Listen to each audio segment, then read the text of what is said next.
bienvenidas ya sí que sí al vídeo de hoy. Yo soy Cintia y hoy no vamos a hablar de lecturas, vamos a hablar de una escritora. Supongo que todas habréis visto esta película, seguramente cuando erais pequeñas o no, pero lo que quizá no sepáis es que esta película es un plagio de un libro llamado Merlín y Viviana, de la escritora española María Lejárraga. Me gusta muchísimo empezar a hablar de esta autora con esta anécdota porque refleja muy bien lo que pasó durante toda la vida de esta mujer, que es que su obra nunca le fue reconocida. Incluso hoy en día muchas veces no se le atribuyen bien sus obras y se atribuyen a otras personas. Vamos con el vídeo de hoy. María Lejárraga nació en 1874 y murió en 1974, casi 100 años. Es una mujer que guarda muchísima historia y que tenía cosas muy interesantes que decir. No va a ser un vídeo muy extenso, ni me voy a centrar en aspectos muy concretos ni de su vida ni de su obra, así que si queréis más información voy a dejar algunas referencias y bibliografía en la caja de descripción. En el vídeo de hoy me voy a centrar bastante en la relación que tuvo con su marido. Quería hablar de María Lejárraga hoy por hacer un pequeño especial de San Valentín, ya que, bueno, su relación matrimonial fue también una relación literaria y quería estrenar con ella una sección llamada No son esposas de o no son mujeres de, que en ella pues, en esta sección lo que me gustaría visibilizar es que muchas escritoras al casarse o al tener relaciones con otros escritores, generalmente hombres, pasaron a un segundo plano y sus obras quedaron bastante olvidadas, que es el caso de esta escritora española. María Lejárraga publicó una única obra con su nombre, no volvió a firmar una obra con su nombre real. En primer lugar, porque se sentía incómoda ante el rechazo que había mostrado su familia tras la publicación de su primera obra. En segundo lugar, porque era maestra y no quería que sus obras se juzgaran ni que su trabajo como profesora también se viese implicado. Y en tercer lugar, porque al estar casada con Gregorio, sentía que sus obras eran de ambas personas. A partir de entonces, María Lejárraga empezó a utilizar el nombre de su marido, Gregorio Martínez Sierra, para firmar las obras que quería publicar. Este matrimonio, vamos a hablar del matrimonio en conjunto en cuanto a creación literaria, porque ahora vamos a ver que Gregorio en realidad sí que tuvo un papel algo relevante, tuvo muchísimo éxito. En 1909 fue cuando alcanzaron la cima. Se juntaban con otros escritores muy reconocidos como Santiago Rusiñol, que es de literatura catalana, y Juan Ramón Jiménez, entre de verdad muchísimos otros. O sea, y de hecho, a pesar de que sea Gregorio el nombre que se conoce, yo nunca lo había estudiado, nunca había escuchado hablar de él. Gregorio Martínez Sierra de joven también había mostrado inquietudes por la literatura, le gustaba la poesía y el teatro. Sin embargo, parece que él no escribía las obras. En realidad, el matrimonio, como he dicho, funcionaba como un equipo editorial. María Lejárraga se encargaba de la escritura, de la creación literaria, y Gregorio de la distribución, de las relaciones. Era como la parte más comercial de la relación. Y en realidad es un papel muy importante porque gracias a él pues se hicieron un hueco en la sociedad literaria. Y María Lejárraga es una gran olvidada de la historia española, no solo de la literatura. María Lejárraga destacó en literatura en todos los géneros, o sea, escribió poesía, teatro, novelas, obras más biográficas y también un poco de ensayos. En sus obras biográficas es donde podemos comprobar que fue ella realmente la creadora de todos estos textos. No son muy accesibles porque falta que se reediten y bueno, muchas están descatalogadas.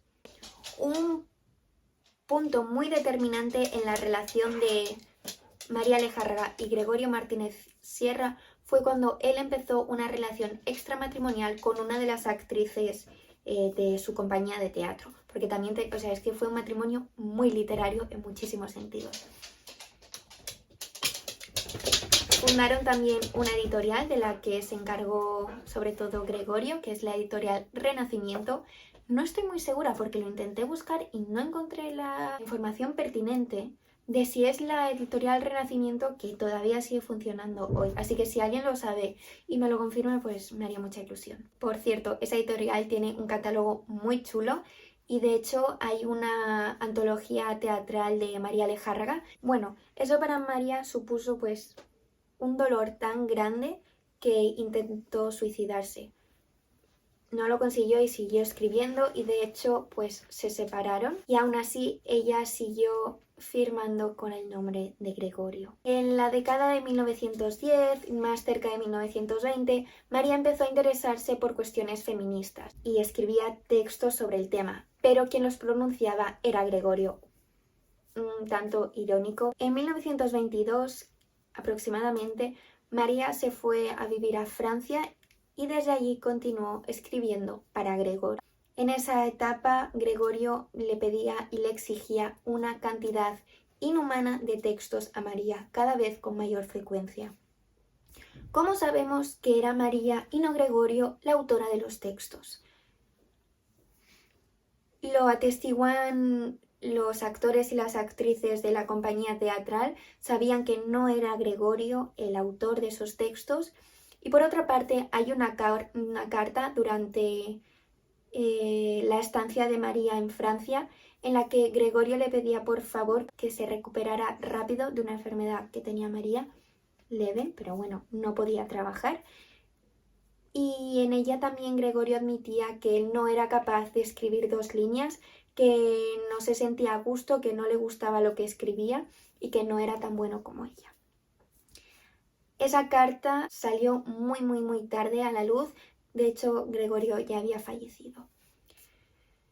Llega la República, María se presenta a las elecciones como diputada por el Partido Socialista. Es una persona muy importante y no se la ha recuperado en ningún ámbito. No se ha reconocido como escritora, no se ha reconocido como diputada, y cuando después de la muerte de Franco en 1975 se hizo una conmemoración a los exiliados que se habían ido durante la dictadura, a ella no se le reconoció. Seguimos con el transcurso vital del matrimonio. María se hacía conocer como María Martínez Sierra y sería el nombre que utilizaría a partir de 1930 para firmar sus obras.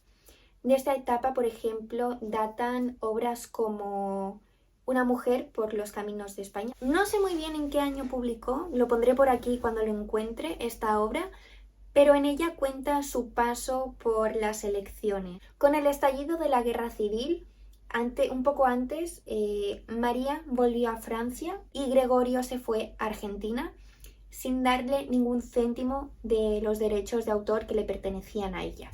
Volveremos a esto más adelante. Perdieron bastante el contacto, una patita de búho por aquí. Y bueno, eso, que Gregorio pasó absolutamente de darle lo que le correspondía a María. María se fue a Europa, volvió a Francia durante un tiempo, vivió fatal, o sea, en la absoluta precariedad. Más adelante fue a Estados Unidos, que allí fue cuando empezó a enviar obras a Hollywood y tal, y cuando le plagiaron Merlín y Viviana, que se acabaría convirtiendo en La dama y el vagabundo. Amigos que tenían en común María y Gregorio contactaron con Gregorio para exigirle que le diera a María lo que le correspondía de los derechos de autor, y bueno, creo que al final sí que se lo dieron. Gregorio fallece alrededor de 1950 y ahí pues acaba absolutamente la relación, obviamente. Gregorio tuvo un hijo con su esposa, que no era María, con la actriz que se fugó, y con su muerte los derechos de las obras pasaron a pertenecer el 50% a ese hijo y el otro 50% a María Lejárraga. No por autora, sino por exmujer o por mujer, porque no tengo muy claro lo del divorcio. Otra obra interesantísima y fundamental para acercarnos a la figura de María, en la que ella nos cuenta su historia, es Gregorio y yo, en la que obviamente pues habla de su matrimonio, y algo muy interesante es que ella en esa obra dice que ya a esa edad, pues habiendo fallecido Gregorio y la edad que tenía ella, quería reclamar la maternidad de sus obras, o sea que ya no le pertenecían a él, quería recuperar lo que era suyo. Vivió los últimos años de su vida en Argentina, siguió publicando sobre todo obras teatrales, es el género en el que más destacó. He leído muy pocas obras de María, o sea, fue una de las autoras sobre las que trabajé en mi TFG y no tuve mucho acceso a sus obras, como he dicho. Yo centré mi análisis en Canción de cuna, que es una obra teatral bastante breve, muy tierna porque se tratan temas como la maternidad, la libertad. Es un convento de monjas que juntas crían a una niña y esa niña se va del convento pero se va porque se casa y se muestra como estas únicas dos posibilidades en la época. En la obra creo que es de 1911 o 1909. Entonces es como esas dos posibilidades que se le daba a la mujer, entrar en un convento o casarse. Me parece que está todo abordado de una forma magnífica y me gustó bastante. Esta Canción de cuna. El libro es de 1953. Aguilar Ediciones. Por cierto, esta obra está adjudicada a Gregorio Martínez Sierra. Aquí Gregorio ya había fallecido y la obra, como he dicho, es de María. En fin, en el prólogo se dice que la escritura de Gregorio era muy femenina. Esto es algo que crea muchísima polémica. Creo que lo hice también por los temas que trata, no creo que sea tanto por el estilo, porque en el estilo yo eso no lo percibo. Pero eso, como es el tema de la maternidad y tal, no he leído las otras dos obras. Empecé La sombra del padre y no me estuvo gustando mucho y me falta leer Don Juan de España. También leí de una antología que sacó Renacimiento, que lleva el nombre de Tragedia de la vida perra. Leí bastantes, pero el que mejor recuerdo es este, el que lleva este nombre.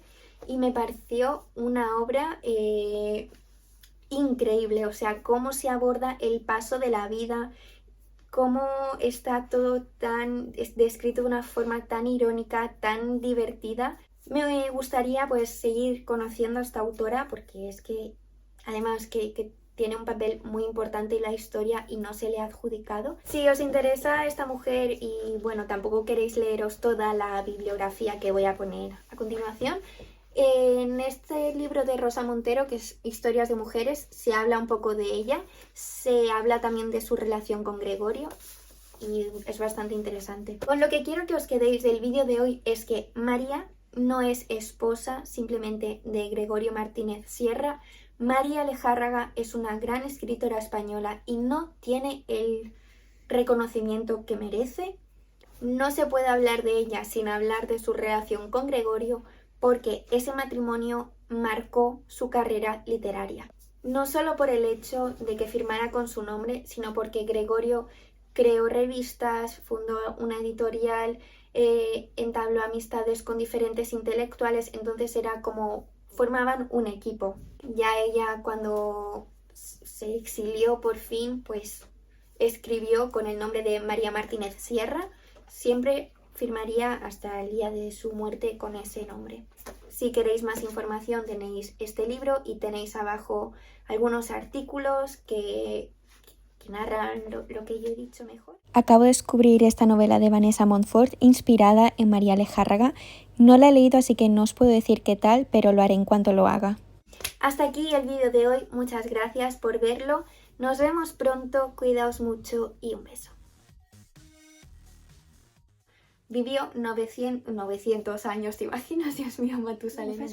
Porque no tú eres un sosat. No tú eres un sosat.